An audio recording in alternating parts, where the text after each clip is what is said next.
साथियों नमस्कार। धार्मिक हिंदी कहानी के इस भाग में आपका स्वागत है।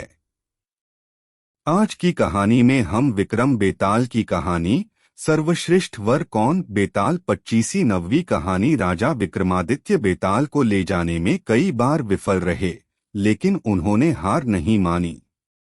इस बार भी उन्होंने बेताल को अपने कंधे पर लादा और आगे बढ़ने लगे। हर बार की तरह इस बार भी बेताल ने राजा को नई कहानी सुनाई। जानिए क्या थी वो कहानी और राजा ने कहानी से जुड़े बेताल के सवाल का क्या जवाब दिया। एक बार की बात है, उज्जैन शहर में एक राजा राज करता था। उसका नाम वीरदेव और रानी का नाम पद्मा था।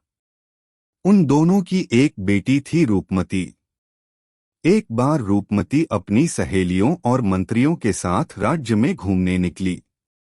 घूमने के साथ साथ वह अपनी प्रजा को कुछ भेंट भी दे रही थी।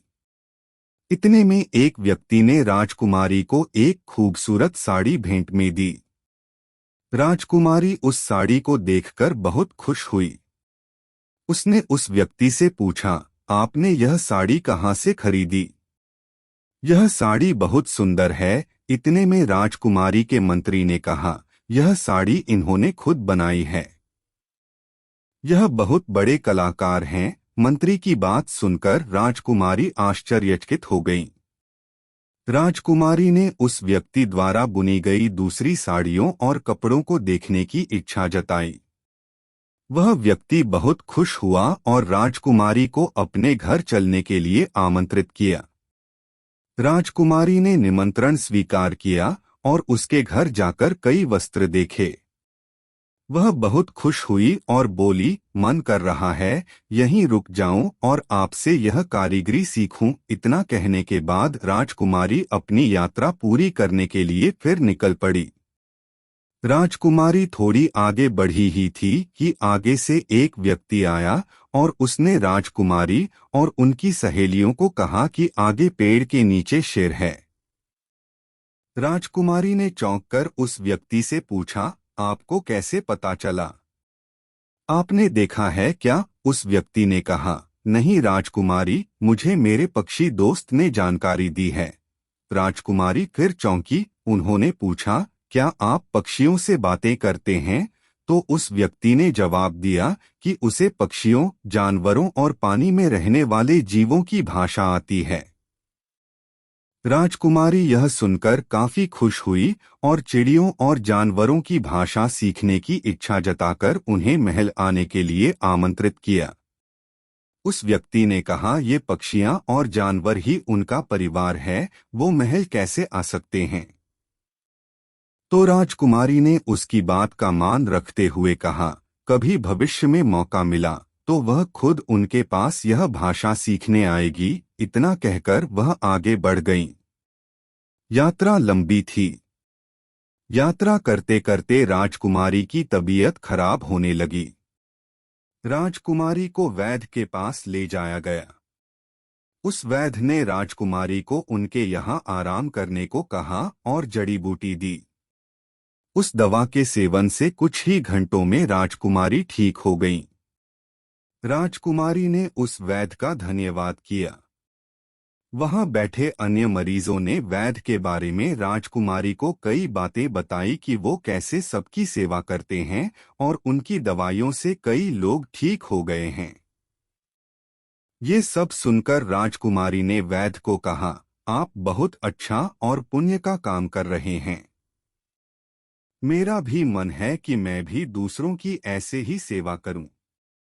फिर राजकुमारी अपनी यात्रा पूरी करने आगे निकल पड़ी।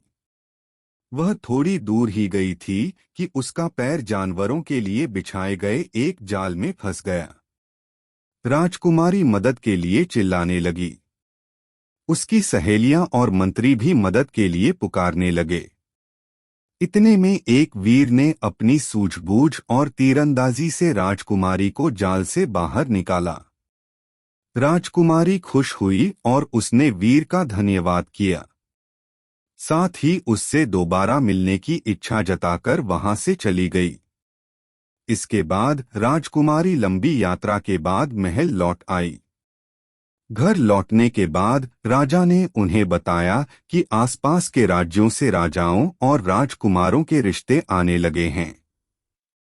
राजकुमारी ने पिता की बात सुनी और कहा कि उन्हें कोई राजा या राजकुमार नहीं, बल्कि कोई साधारण व्यक्ति चाहिए। उन्होंने पिता से कहा, मैंने इस यात्रा में यह जाना कि साधारण मनुष्य भी बहुत ज्ञानी, मेहनती और महान होते हैं। इसलिए मुझे कोई साधारण व्यक्ति ही जीवन साथी के रूप में चाहिए। राजा ने बेटी की बात को मानते हुए स्वयंवर की घोषणा की। उस स्वयंवर की बात उन चारों व्यक्तियों तक भी पहुंची जिनसे राजकुमारी यात्रा के दौरान मिली थी। वो चारों राजकुमारी के स्वयंवर में पहुंचे। कहानी यहाँ तक पहुंची ही थी कि हर बार की तरह इस बार भी बेताल ने कहानी को बीच में रोकते हुए विक्रम से सवाल पूछा बैठा। बेताल ने पूछा, राजकुमारी के सामने 4 वर थे, एक कपड़े बनाने वाला कलाकार, एक भाषा ज्ञानी, एक वैद्य और एक वीर। अब बताओ, इसमें से राजकुमारी के लिए सर्वश्रेष्ठ वर कौन था? किसके गले में राजकुमारी ने स्वयंवर की माला डाली? जल्दी बताओ, वरना मैं तुम्हारा सिर फोड़ दूंगा। राजा विक्रम ने जवाब देते हुए कहा, कलाकार बहुत धनी व्यक्ति था, लेकिन राजकुमारी को धन की क्या कमी, इसलिए राजकुमारी कलाकार का चुनाव नहीं करेंगी। वहीं दूसरा व्यक्ति जो भाषा ज्ञानी है, वह मनोरंजन के लिए ठीक है। तीसरा वैद्य है, जो एक अच्छा व्यक्ति है, समाज की सेवा करता है। अगर उसकी तुलना उस वीर से की जाए तो राजकुमारी वीर का ही चुनाव करेंगी। राजा का कोई बेटा नहीं है, इसलिए वीर दामाद ही राज्य की रक्षा कर सकता है। इसलिए राजकुमारी का सर्वश्रेष्ठ वर वो वीर व्यक्ति ही है।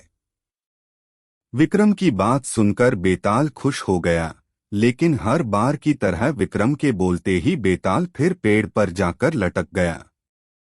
हमें कहानी से शिक्षा मिलती है, मौका मिलने पर वीर और बुद्धिमान व्यक्ति को अपने जीवन का हिस्सा जरूर बनाना चाहिए।